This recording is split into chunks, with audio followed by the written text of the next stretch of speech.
je m'appelle Georges Haddad, je suis directeur à l'UNESCO en charge de la recherche et de la prospective en éducation. Et nous organisons effectivement le 8 et le 9 juin prochain en Grèce. Bon, donc vous comprendrez que la Grèce est un pays qui est en grande difficulté aujourd'hui, mais les difficultés de la Grèce seront les difficultés de l'Europe et après, je pense par extension, pourrait avoir des répercussions très très importantes à tous les niveaux.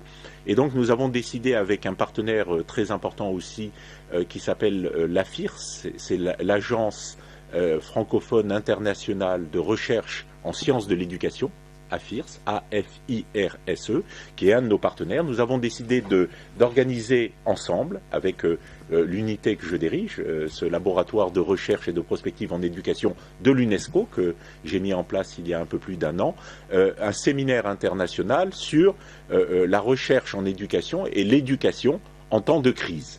Donc essayer d'analyser et de créer un vrai dialogue, un vrai débat, une vraie confrontation entre le monde dit politique, le monde des décideurs et le monde de l'éducation, le monde de ceux qui enseignent, qui transmettent les savoirs, et pour essayer de trouver un message commun qui ferait entendre raison à ceux qui ont plutôt un discours et un comportement réducteur, voire même dangereux, considérant que lorsqu'il y a crise et crise économique, le premier à pâtir de cette crise et à subir les conséquences de ces crises, c'est le système éducatif. Et donc faire des réductions dans le domaine de l'éducation, parfois aussi de la santé. Ce sont deux domaines où on a tendance à faire des coupes budgétaires drastiques. Et je pense que c'est une des erreurs fondamentales que doivent éviter tous les responsables politiques. Notre nouveau président, sans vouloir faire de prosélytisme, François Hollande, a bien mis l'accent dans son premier discours de président de la République sur l'éducation, puisqu'il a rendu hommage à Jules Ferry avec une modulation sur l'aspect, les comportements d'un autre ordre concernant le colonialisme, etc. Mais il a voulu mettre l'accent sur l'éducation en rendant hommage à Jules Ferry. Et le deuxième aspect, il a mis un accent très fort sur la recherche en rendant un hommage appuyé à Marie Curie, femme éminente, 2 fois prix Nobel, c'est la seule à avoir eu 2 fois le prix Nobel, femme d'origine polonaise, intégrée dans le système français et qui a tant apporté à la recherche et à la science, non seulement en France, mais dans le monde. Donc voilà, 2 messages très forts, éducation et recherche.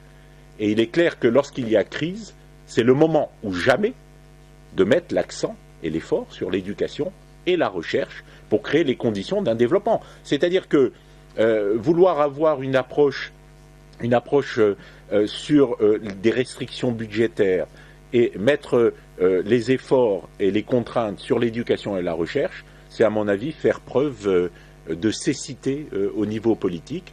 Il est clair que lorsque ça va mal, c'est là qu'il faut créer de plus en plus de désir et de dynamisme autour de ces 2 missions fondamentales que sont l'éducation et la recherche. Et on ne peut pas les séparer. Moi, je crois qu'on ne peut certainement pas séparer éducation et recherche.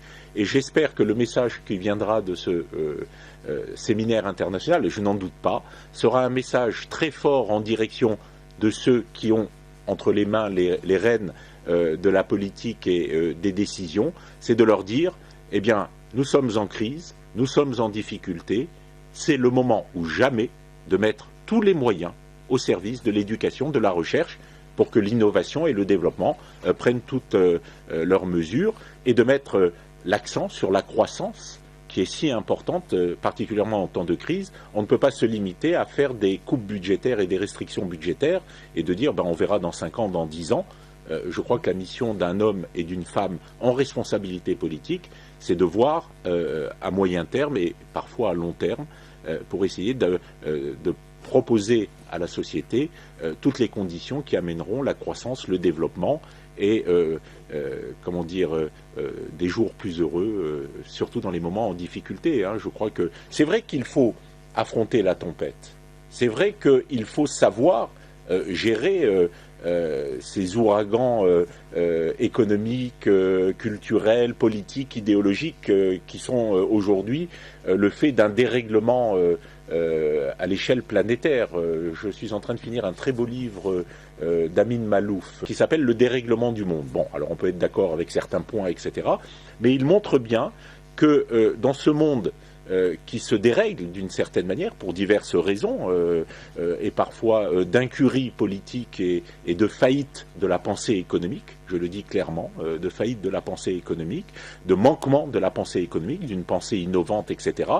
Eh bien, il est important, là aussi, de mettre l'accent sur les deux piliers de l'avenir de toute société, je le répète, c'est l'éducation, la recherche, vers l'innovation et le développement.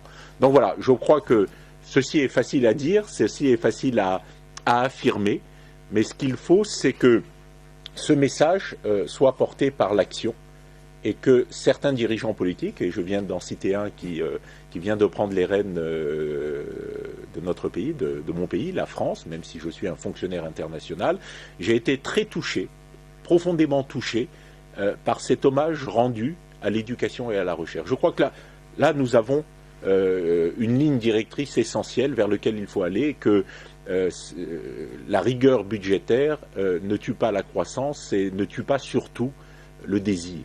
Le désir et la créativité et l'envie d'aller de l'avant, et que les gens ne s'arc-boutent pas sur leurs difficultés pour dire, comme un marin face à la tempête, je vais essayer d'attendre que ça passe et je vais essayer de parer au plus pressé. Un bon marin, c'est quelqu'un qui à la fois sait affronter la tempête, mais tout en affrontant la tempête, il sait prévoir sa navigation pour aller de l'avant et au-delà des heures ou des jours de tempête qu'il doit affronter. Donc voilà, je crois que c'est des choses très simples, mais qui doivent être dites. Et la recherche que nous allons effectuer avec l'International de l'éducation, je le répète, ce sont des gens avec lesquels nous travaillons de manière très rapprochée.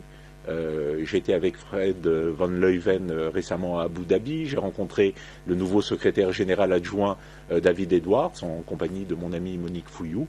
Nous avons décidé de mettre l'accent sur une coopération renforcée entre l'UNESCO au travers de ce laboratoire de recherche que je dirige et l'International de l'éducation sur l'enseignant.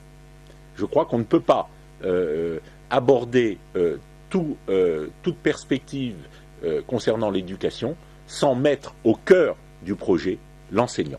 Un projet éducatif qui se veut performant et d'avenir doit mettre au cœur de ses motivations et de sa conception le rôle de l'enseignant, la mission de l'enseignant.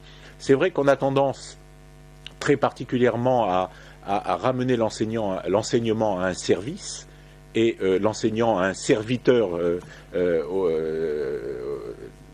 dans l'optique de ce service. C'est une erreur fondamentale.